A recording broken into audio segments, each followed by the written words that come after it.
अस्सलामु अलैकुम वरहमतुल्लाहि वबरकातुह। इन्नल हम्दुलिल्लाह नहमदुहु व नस्तईनुहु व नस्तगफिरुहु व नऊज़ु बिल्लाहि मिन शुरूरि अनफुसिना व मिन सय्यिआति अमालिना। मन यहदिहिल्लाहु फला मुदिल्ल लहु व मन युद्लिल फला हादिय लहु व अशहदु अन ला इलाहा इल्लल्लाहु वहदहु ला शरीका लहु व अशहदु अन्ना मुहम्मदन अब्दुहु व रसूलुहु सल्लल्लाहु तआला अलैहि व अला आलिहि व सहबिहि व सल्लम तस्लीमान कसीरा। अम्मा बाद। सम्मानित মাতৃমণ্ডলী, আর বিশেষ করে যারা হজে যাবেন তাদেরকে আরও বেশি সম্বোধন করছি যে আপনারা সবাই গুরুত্ব দিয়ে শুনবেন দিনের কথা, কিন্তু যারা হজে যাবেন তাদের জন্য এই সময়টাই এই দার্সগুলি আয়ত্ত করা, এই সম্পর্কে জানা এবং সেই অনুযায়ী হজ করা, এটি ফরজে আইন। জ্ঞান অর্জন করা, দিন ইলম শিখা, এই ক্ষেত্রে ফরজে আইন। আজকের দ্বিতীয় পর্ব এই আমাদের হজ প্রশিক্ষণের, তাতে আলোচনা করব দুটো বিষয় নিয়ে। দ্বিতীয় যে বিষয়টি সেটি হচ্ছে হজের আরকান, মানে হজের ভিত স্তম্ভ কয়টি আর হজের অজেব কয়টি। এই আরকান যেগুলি ফরজ, ভিতগুলি স্তম্ভগুলি, আর যেগুলি অজেব, অজেব আর ফরজে কোনো পার্থক্য, সেগুলিও ফরজ। এই দুটো মিলিয়ে হচ্ছে সবগুলি ফরজ, কিন্তু দুটোতে পার্থক্য রয়েছে হুকুমের দিক থেকে। যখন আলোচনা করব বিস্তারিত তখন বলবো যে কি পার্থক্য। রোকন স্তম্ভ হজের আর হজের অজেব, সেগুলিতে পার্থক্য কি।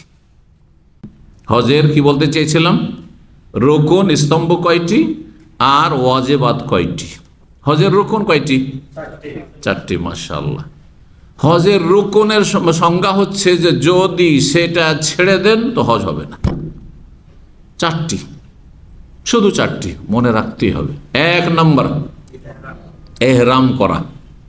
মিকাতে বলবেন না, মিকাতে এহরাম করা ওয়াজিব, আর এহরাম করা, এহরাম করতে হবে। বিনা এহরামে হজ হবে না, ওমরা হবে না। এটি রুকুন, ফরজ, স্তম্ভ, এটি আপনার হজের খুঁটি। দুই নম্বর,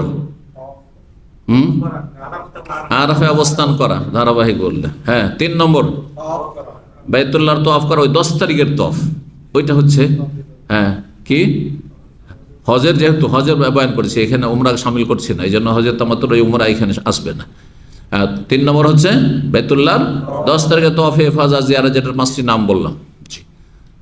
আর 4 নম্বর হচ্ছে সাফা মারওয়া সাই করা। সাফা মারওয়া সাইতে ইখতিলাফ রয়েছে, একদল ফুকাহা বলছেন যে এটি রুকুন নয়, এটা ওয়াজিব, আর আরেক দল বলছেন যে এটা রুকুন, সুতরাং সতর্কতামূলক সেটাকে রুকুনই মনে করা উচিত। জি, 4টি হয়ে গেল, খুব সহজ তাহলে, তাই না?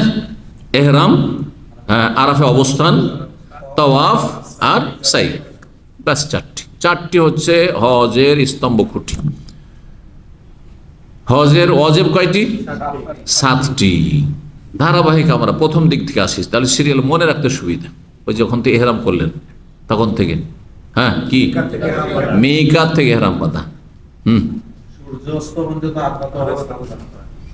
আরাফায় চলে আসেন। হ্যাঁ, আরাফায় সূর্য অস্তমিত করা, মানে সূর্য ডুবিয়ে দেওয়া পর্যন্ত অবস্থান করা। দিনের বেলা ঘুরে গেলে কি করতে হবে, ওখান থেকে যদি বেরিয়ে যান, অনেকে বুঝে না, ঢুকেই না আরাফায়। এক সময় আমরা হজের ময়দানে ডিউটি করেছি ধর্ম মন্ত্রণালয়ের পক্ষ থেকে, অনেক বছর গিয়েছি। সেই আপনার ছাত্র জীবনে 1 বছর গিয়েছিলাম মদিনা থেকে, আর এখানে আসার পরে 2000 সাল থেকে বেশ প্রথম দিকে তো অনেক যেতাম, প্রায় বছরই যেতাম।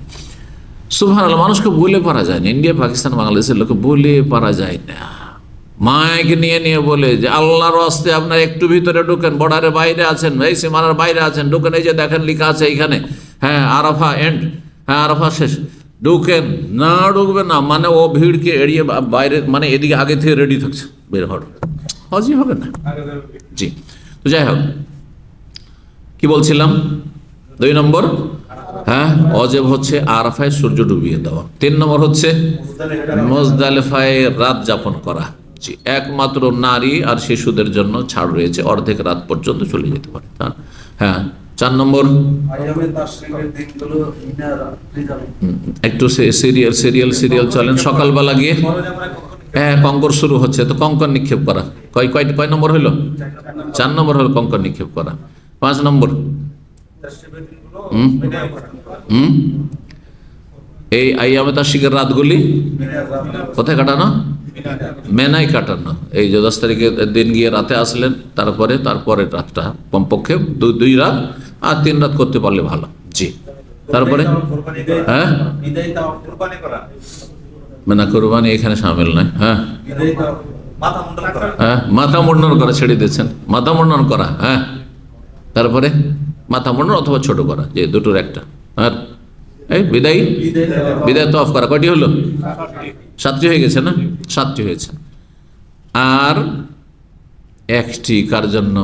যারা হজে তামাত্তু অথবা কেরান করবেন তাদের জন্য। এই জন্য এটা লেখকগণ উল্লেখ করেননি, সেটা দিয়ে 8টা পূরণ, সেটা হচ্ছে কোরবানি করা। সব হাজিদের জন্য নয়, সেই জন্য সেটা উল্লেখ করেনি, তার আলাদা করে উল্লেখ করেছেন, ওয়াজিবের মধ্যে শামিল করেননি। আর আরেকটি কারণ হচ্ছে যে এই কোরবানি বাধ্যতামূলক না, কোরবানির আর একটা অপশন আছে। সেটা কি?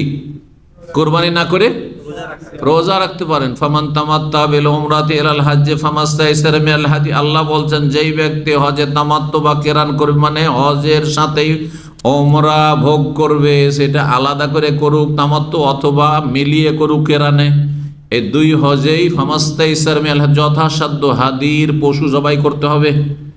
যদি ফামাল্লাম ইয়াজিদ, যদি না পায়, পশু নেই, টাকা আছে পশু নেই, পেল না, অথবা পশুর পয়সা নেই, কোরবানি কেনার পয়সা নেই, অভাব আছে, তাহলে কি করবে?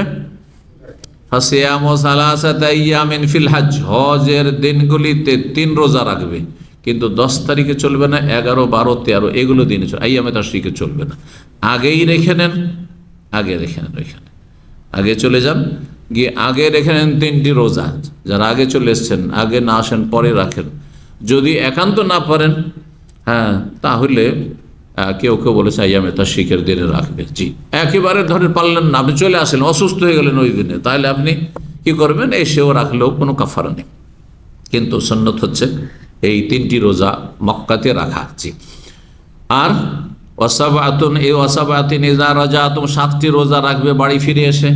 10টি রোজা, 10টি রোজা একটা কোরবানির সমান। বোঝা গেছে?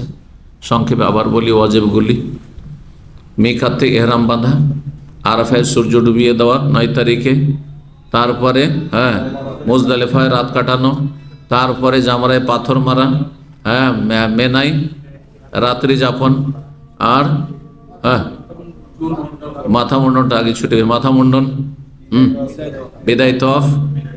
আর যদি 8 করতে চান যাতে করে এলেমটা পারফেক্ট হয়ে যায়, জানাটা, সেটা হচ্ছে যাদের কোরবানি ওয়াজিব রয়েছে কোরবানি, আর কোরবানি না করলে রোজা ওয়াজিব থাকবে। এই হচ্ছে ওয়াজিবাত। আর এছাড়া যা কিছু আছে সব হচ্ছে সুন্নাত। জি, বারাকাল্লাহু ফিক। আল্লাহ রাব্বুল আমাদেরকে উপকারী জ্ঞান দান করেন, নেক আমলের তৌফিক দান করেন। ওয়া জাযাকুমুল্লাহু খাইরান ওয়া সাল্লাল্লাহু ওয়া সাল্লাম আলা নবিয়িনা মুহাম্মদ ওয়া আলা আলিহি ওয়া সাহবিহি আজমাইন।